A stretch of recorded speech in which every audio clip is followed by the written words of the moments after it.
Como habíamos anunciado, nos acompaña el economista y político Ivanhoe N.G. Cortiñas, a quien damos las buenas tardes en este jueves en Precisando. Un honor, profesor y amigo, tenerlo con nosotros. Gracias por aceptar nuestra invitación. Pues el placer es mío, Luis, y gracias por tenerme en tu programa, compartiendo con tu público también. La gente tiene que saber que usted fue mi profesor en la Universidad Católica Santo Domingo. Yo tuve ese privilegio y de ahí nació una gran amistad que prevalece en el tiempo y así será siempre. Y siempre que puedo se lo recuerdo.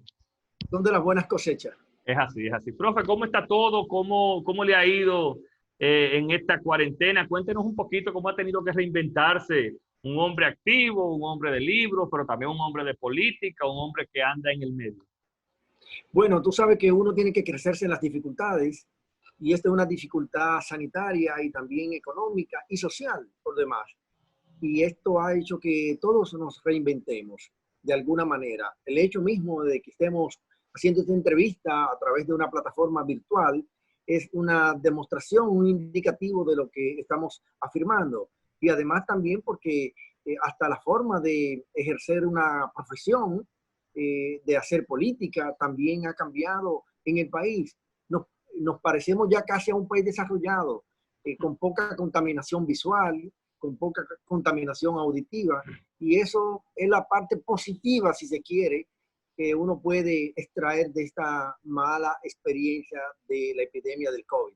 Profesor, usted es político, pero también es un ciudadano. Yo quiero su opinión, su evaluación del manejo que le ha dado la autoridad, no al COVID en la parte económica, que eso vamos a hablar más adelante, sino al COVID ya como una crisis sanitaria en la República Dominicana. Mira, ¿tú sabes cuál es mi mayor lamento, Luis? Bueno, el hecho de que para Wuhan, a la comunidad china de la provincia Hubei, para ellos fue un cisne negro, porque era algo que no venía a venirse. Y lo sorprendió. En cambio, para el resto del mundo, y más para la República Dominicana, que el efecto no fue de inmediato, fue un flamenco rosado. Es decir, una ave que se podía ver venir, porque el flamenco rosado existe a diferencia del cisne negro.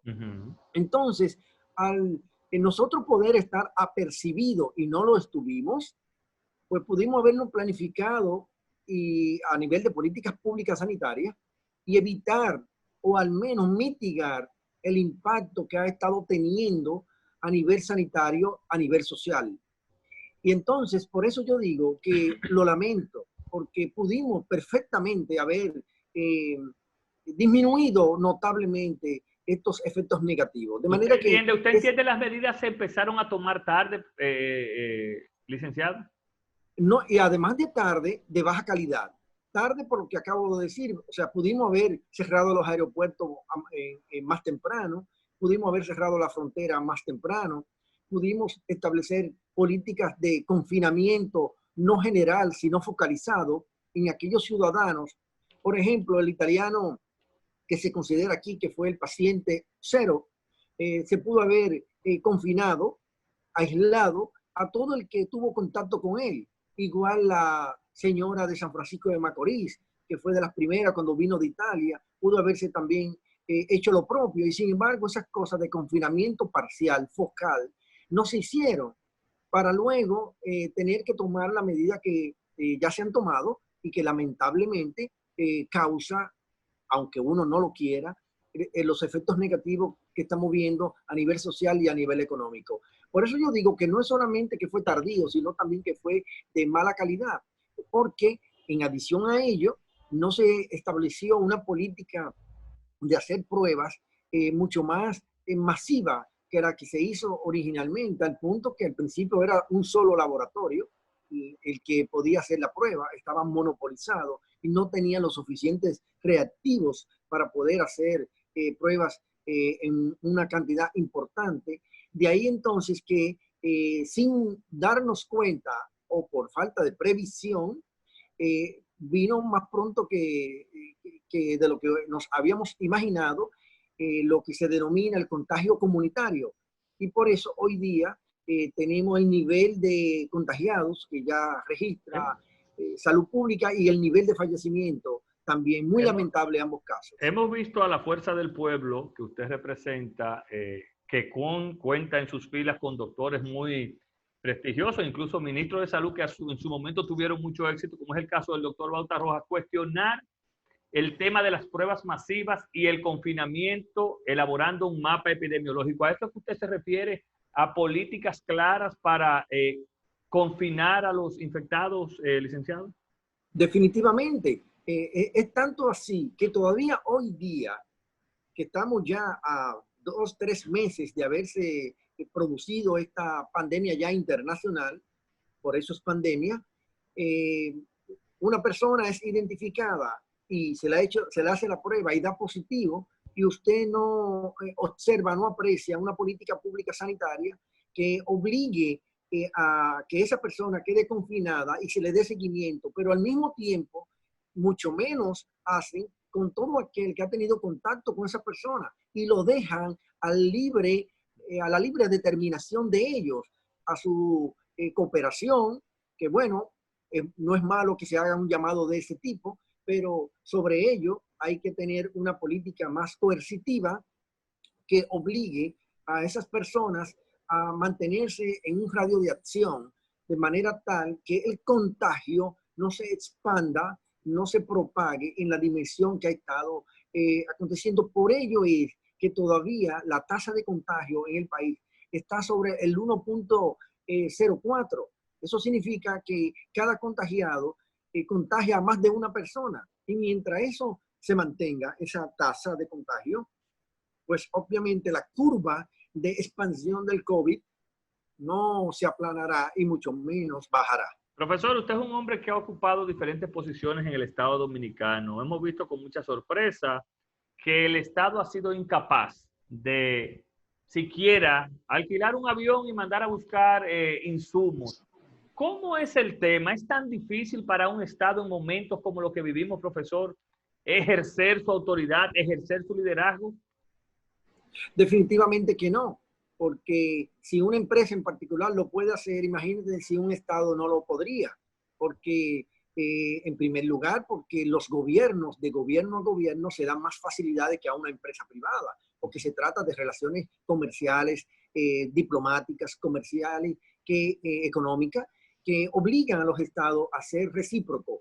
Y ningún gobierno pondría situaciones mucho más allá de lo obligado en términos de regulación sanitaria, dándole facilidades a los gobiernos cuando requieran de hacer uso del transporte aéreo contratado para traer, digamos, indumentaria, equipos médicos e incluso de ciudadanos dominicanos que puedan estar en otros países. Otros países lo han hecho. Yo recuerdo que la voleibolista Betania de la Cruz, que estaba contratada en Rusia, ella misma narró que vino de Rusia sola en el avión, una experiencia inolvidable para cualquier ciudadano del mundo, un viaje tan largo, porque ese avión venía solo a buscar a sus ciudadanos que estaban en la región este del país. Y eso lo hizo el gobierno ruso. ¿Y qué pasa con el gobierno dominicano, profesor, que no lo hace? ¿Qué usted entiende? ¿Su experiencia qué le dice? Definitivamente es como para dejar el espacio a que hay un chapulín colorado, que puede llegar una persona a resolver los problemas de manera mágica, de manera todopoderosa, que lo puede todo, y personaliza una política que debió ser pública y no lo es, y la personaliza con una política privada, con el objeto de potenciar simpatías, adeptos y hasta votos, pero no se dan cuenta que los pueblos aprecian ese tipo de situación y lo ven como oportunismo, lo ven como una acción que realmente no es caritativa ni es humanitaria, sino más bien de carácter de móvil político, y eso hace entonces que los resultados sean contraproducentes. La gente lo usa porque obviamente si tú estás parado en una ciudad y quieres regresar a tu país para estar con tu familia, tú tomas la decisión de venir con el que te traiga. Pero eso no quiere decir que ya hay un vínculo afectivo, obligado, de compromiso por el hecho de que usted le haya dado la mano. esa respuesta me obliga a preguntarle, usted es un conocedor de la política, tenemos una ley electoral que obliga a identificar gastos en campaña, a identificar recursos que provengan de donaciones. ¿Usted entiende estas donaciones, estos viajes, deben ser incluidos en la transparencia de gastos de campaña, licenciado Ivanhoe? Naturalmente, la ley electoral lo obliga y el organismo Pero obligado es que para, ellos dicen que eso no es campaña, licenciado.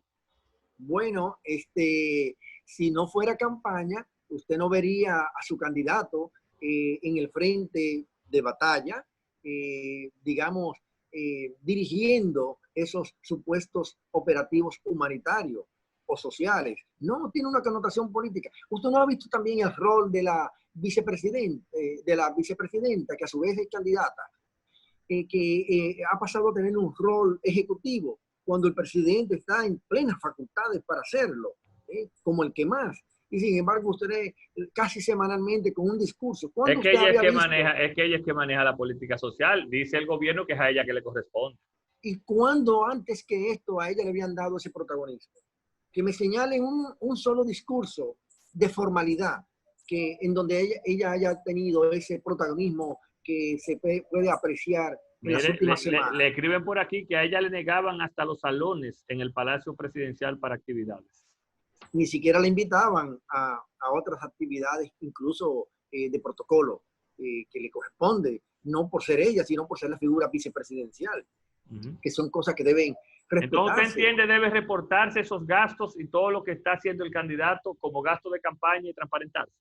Sí, y el de todos los candidatos. Yo creo que el ejercicio de transparencia siempre será positivo para ellos y para el país. Profesor, Eh, vamos a hablar de un tema que a usted le apasiona por sus conocimientos, es la economía.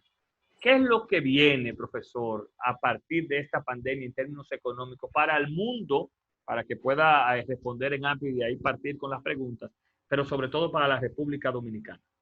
Casi te voy a responder en forma coloquial, más que qué es lo que viene, qué es lo que hay, qué ya tenemos. Definitivamente que en el mundo ya se inició una recesión económica. Justo en el día de hoy, el Departamento de Trabajo de los Estados Unidos da cuenta que 36 millones de norteamericanos, de trabajadores que residen en ese país, han perdido su trabajo. Estamos hablando de una cifra astronómica que es una señal inequívoca del inicio de una recesión económica, que si usted la suma a la contracción económica que ya se advierte en Estados Unidos y en todas las economías, porque lo propio le está aconteciendo al resto del mundo. El mundo está viviendo el inicio de una recesión económica. Pero en la República Dominicana pasa lo propio. Más de 1 millón de dominicanos han sido suspendidos de sus centros de trabajo. Y otros tantos que no es difícil de ponderar, de cuantificar, del sector informal, que también no han podido reinsertarse en su vida, digamos, laboral informal. Y eso también se traduce en una disminución del consumo, en una contracción económica, como lo han advertido todos los organismos internacionales.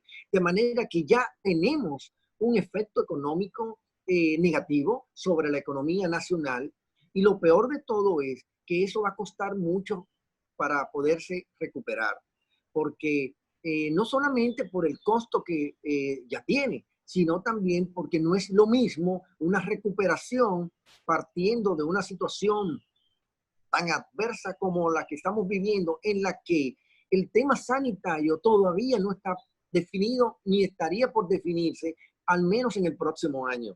¿Qué significa eso? Que el COVID o el coronavirus lo seguiremos teniendo en el territorio nacional con altas o con bajas, controlado o no, lo seguiremos teniendo. Y eso de alguna manera va a provocar que la actividad económica no se recupere en la dimensión y en la magnitud y en el ritmo que había tenido antes del COVID. Por eso, los efectos no solamente son presentes, sino también para el futuro inmediato. Cuando Y hablamos esto de futuro, naturalmente, profesor, ¿hay un estimado? ¿Esto puede durar 1 o 2 años para empezar? ¿Qué le dice su experiencia y sus estudios? en primer lugar, pienso que la economía dominicana para este año 2020 no tiene espacio de tiempo para recuperarse. Pero Lo que sí, dice el gobierno que es la única economía de la región que no decreció. Entonces, ¿cómo en una situación donde tú no estás recibiendo ingresos, donde tus principales sostén son el turismo y la remesa, tú creces? ¿Cómo explicar eso? bueno, digamos, en el lenguaje mediático es posible que ellos digan eso y hasta más. Pero resulta que si partamos con datos concretos, no de juicios de valor. El año pasado la economía creció en 5.1% y las autoridades, según todos los documentos, dicen que iba a crecer en 5% este año 2020.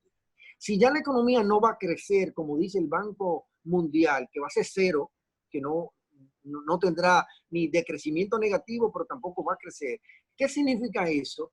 Que va a dejar de crecer 5%, Claro. que es el estimado, y va a dejar de crecer el 5.1% que había crecido el año pasado.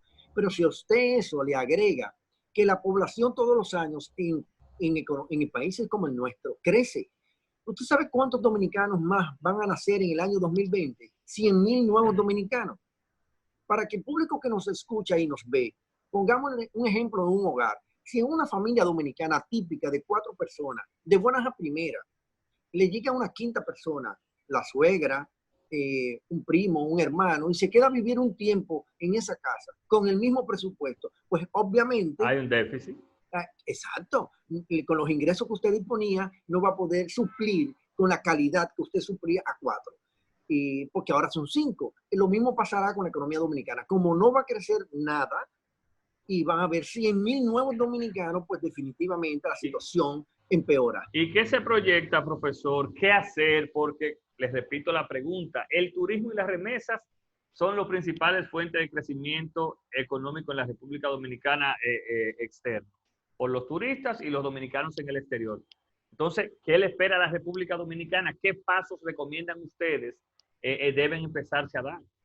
Bueno, no solamente la remesa y el turismo, hay otro sector todavía más importante que ellos, El que son las constructor, exportaciones. las exportaciones. Las exportaciones. Y si a eso usted le agrega un cuarto, que es la inversión extranjera directa, la de los inversionistas internacionales, que también es una fuente importante, y si a eso usted le agrega la inversión de cartera, que son las que se hace en el mercado de valores extranjero, acá en Dominicana, pues obviamente de los 30.000 millones de dólares que entran anualmente por esos 5 conceptos, pues la reducción será significativa. Yo he calculado que no menos de 7.000 millones de dólares se reducirá la entrada de divisas por esos 5 conceptos y que el turismo será el último sector en recuperarse. Claro. Yo decía que en el año 2020 ningún sector se va a recuperar y va a volver a la normalidad pre-COVID. Y que en el caso del turismo, no solamente que no se va a recuperar para el año 2020, sino que no será sino hasta el año 2021, si las condiciones de la pandemia internacional cambian en forma dramática. Porque no depende de nosotros. Efectivamente, dependemos del turismo emisor. Y ese turismo emisor va a depender de lo que esté pasando en términos sanitarios en sus países y lo que esté pasando en sus economías también. Porque en Italia, por ejemplo, porque aquí vienen muchos turistas italianos, puede que la situación termine controlándose y ojalá sea así. Pero luego viene el desafío de la recuperación económica. Claro. Y el ciudadano italiano no es verdad que va a gastar en un viaje de placer cuando tiene necesidades, prioridades, y eso le pasa a cualquier ciudadano del mundo. Profesor, llama la atención el deslizamiento que chin a chin viene teniendo la tasa del dólar y se supone que el dólar sube cuando se busca y escasea. ¿A qué se debe eso, que hoy tengamos un dólar tan alto si la gente supuestamente no tiene dinero para buscar dólares?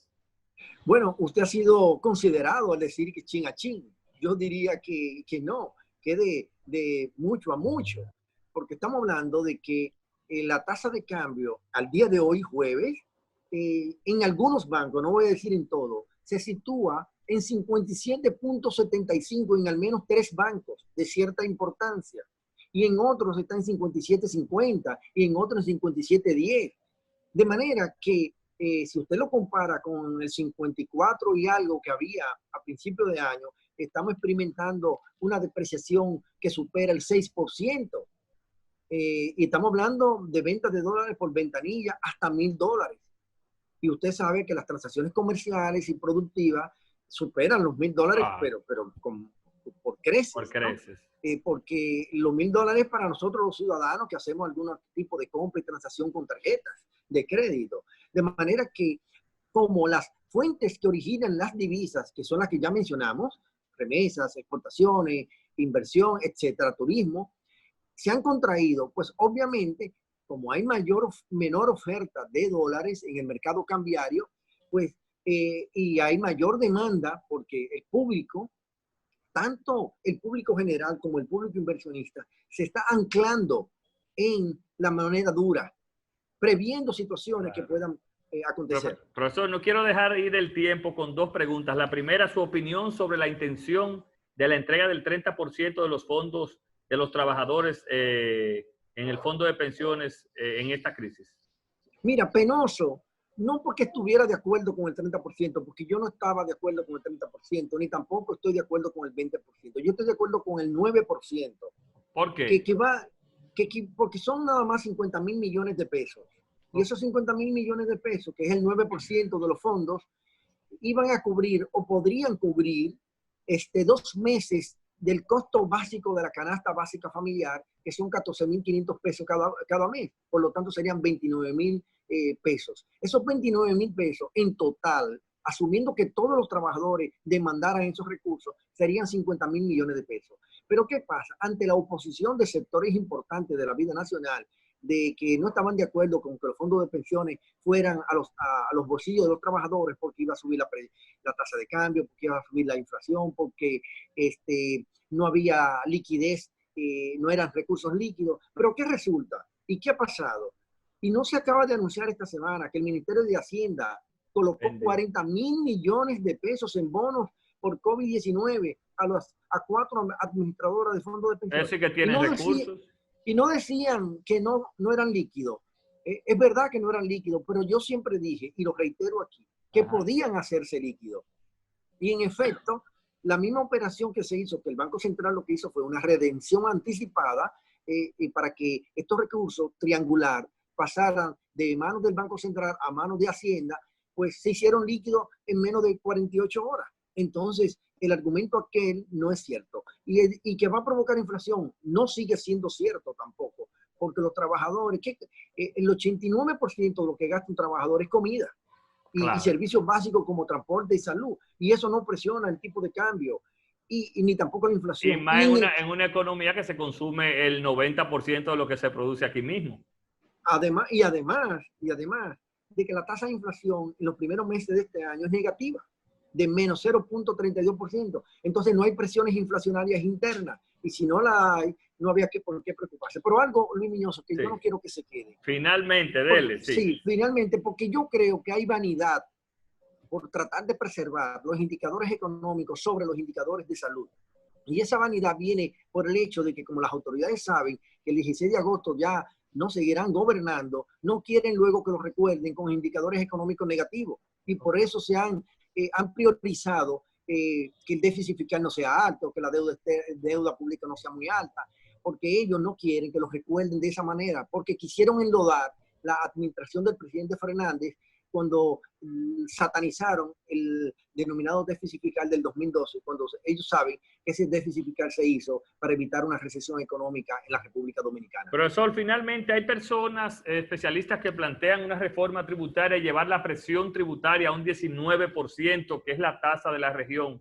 Creo que anda por un 13%. ¿Qué opinión le merece a usted en su condición de economista? En esta coyuntura no es prudente. No es prudente porque si hay dos indicadores en economía que se estudian para estos temas, el multiplicador del gasto público y el multiplicador tributario.